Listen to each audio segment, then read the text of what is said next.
صباح الخير عليكم حبايبي في كل مكان. وحشتوني كتير، وحشتوني قوي قوي. معلش في ظروف عندي كده مأخرة عليكم، سامحوني.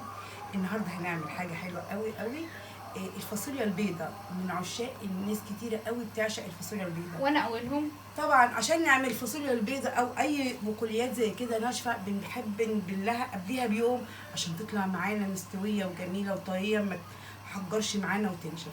تعالوا النهارده هنعملها بابسط طريقه في نفس اليوم، خلال ساعتين اتنين بس كانك نقعتيها. حطوا لايك للفيديو هيعجبكم قوي. هنعمله بكل بساطه الاكل التقليدي بتاعنا بتاع زمان. هنغلي ميه وهنقفل عليه، يعني الميه غلت وهنقفل.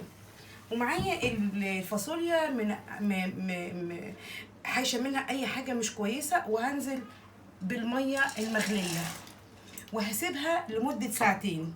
تمام، بعد ساعتين هنشوف الحبه بدات ايه معايا. هاتي معلقه كده يا مرفي.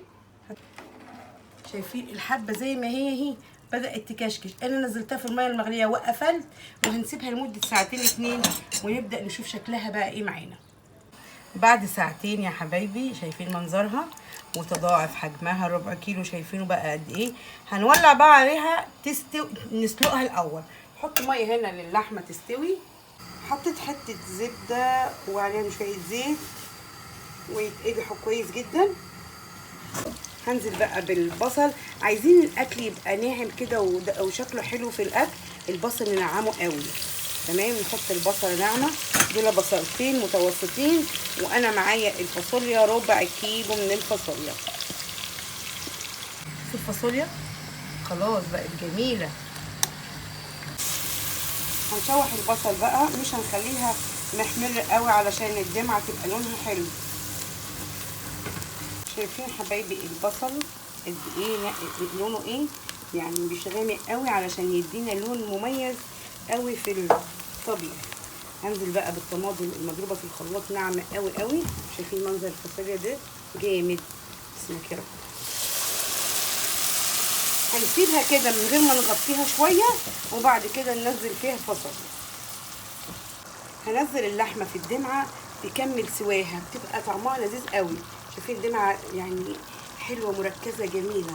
هنزل كل اللحمه فيها، ولما احس ان اللحمه استوت انزل الفاصوليا، لان الفاصوليا تعالوا شوفوا خلاص يعني غلوتين وتبقى مهريه. شايفين بقى يا حبايبي اللحمه انا زودناها شويه شوربه، وكل شويه كده اختبرها استوت ولا لا. بس في حاجه مهمه، اللحمه لما تكمل سواها في الدمعه بتبقى طعمها مميز قوي قوي. شايفين الدمعه ناعمه ليه؟ لان احنا نعمنا البصل جدا مش خشنه، والطماطم ناعمه جدا. تمام. التوابل بقى بتاع الدمعه ما بنحطش 7 بهارات ولا اي حاجه، بنحط ملح وفلفل اسمر بس. ولو في مرقه خضروات حطي.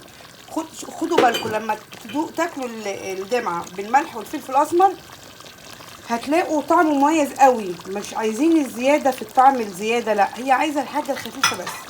جربوا كده زيي. اول ما احس ان اللحمه استوت هننزل بالفاصوليا.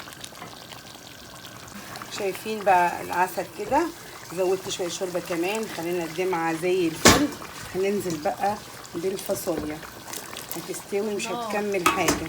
مينا دلوقتي هيجي يرقص لما يعرفني ان انا عملت الفاصوليا دي. شايفين الدمعه عايمه كده في الفاصوليا جميله. هنغطي بقى، مش هتاخد معانا 10 دقايق بعد الدمعه ما تحط بعد الفاصوليا. تعالوا بقى نعمل رز بشعريه. اول مره اعمله معاكم الرز بشعريه، مش واحده بواحده. الحله فيها زيت. ايوه. الحله على النار، حطينا شويه زيت. زيت يكون كريستال او حاجه حلوه كده علشان طعم الرز يفرق وريحته. تمام، الزيت يتقدح. هنزل بالشعريه، اشوح الرز كده لغايه ما يبقى لونه كده مش مركزه معلش. اشوح الشعريه لغايه ما يبقى لونها كده. انزل في الوقت ده بالرز كده، وابدا اشوح شويه كتيره. في الوقت ده الشعريه هتكون خدت لون احلى عشان تبقى باينه في الرز. العامل الاساسي اللي يخلي معانا الرز يطلع مفلفل حتى وهو ابيض بشعريه، ان احنا بعد ما نحط الرز الابيض الرز على الشعريه نحمر شويه كتيره جدا الرز لسه هيبقى لونه ابيض مش هيحمر معانا.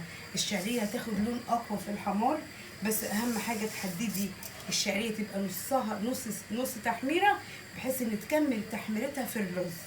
هتبقى مفلفله قوي طول ما انت شوحتي شويه كتيره. لكن لو حطيتي الرز على الشعريه وقلبتي كده وحطيتي الشوربه هيعجن معاكي. الشوربه كانت بارده هيعجن معاكي. تعالي كده يا مريم، الرز بدأ لونه يبيض معايا قوي. في فرق اهو، في واحده بيض قوي وفي واحده لسه، فهو لسه بياخد لون ابيض ناصع يعني بينشف. وادام نشف في الزيت كده مع الشعريه اعرفي ان الرز هيطلع مفلفل قوي معاكي. الفاصوليا نطلع كده حبه فاصوليا ونعمل كده. ايه ده دايبه، دايبت يا مريم، بقت جميله قوي. سيبها ثانيتين كده ونبدأ نقفل عليها. شايفين منظرها جامد. هننزل بقى بالشوربة. شوفي مينا دي اللي جه. اسمك يا رب، اسمك يا رب. جاي يقول انا جعان. مينا مينا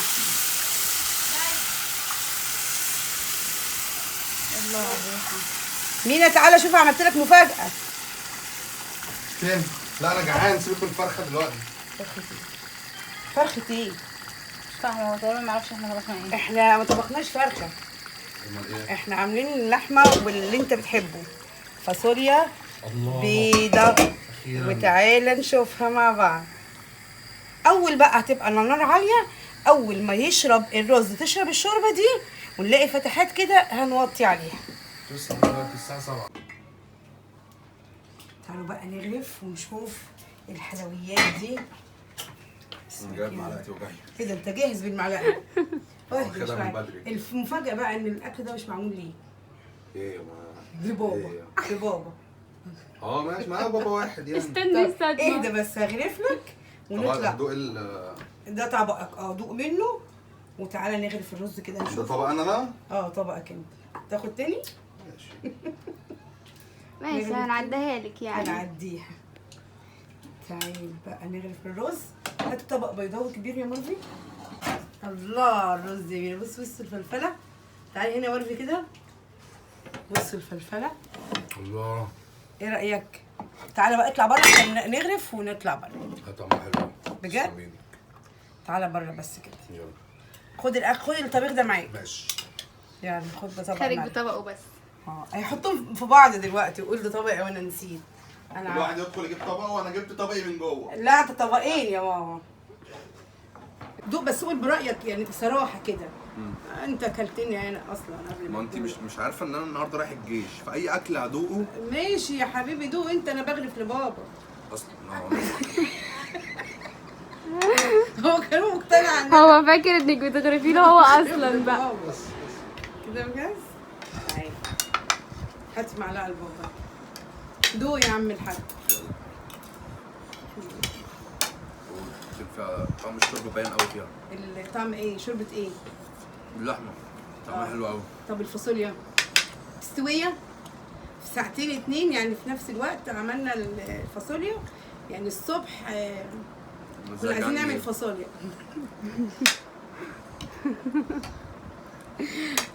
قول لهم بقى باي باي، قول لهم حطوا لايك للفيديو. حطوا لايك للفيديو. والفاصوليا عجبتك؟ والفاصوليا عجبتني قوي قوي قوي قوي. يعني انا استاهل كام من 10؟ 100. 100 من 10.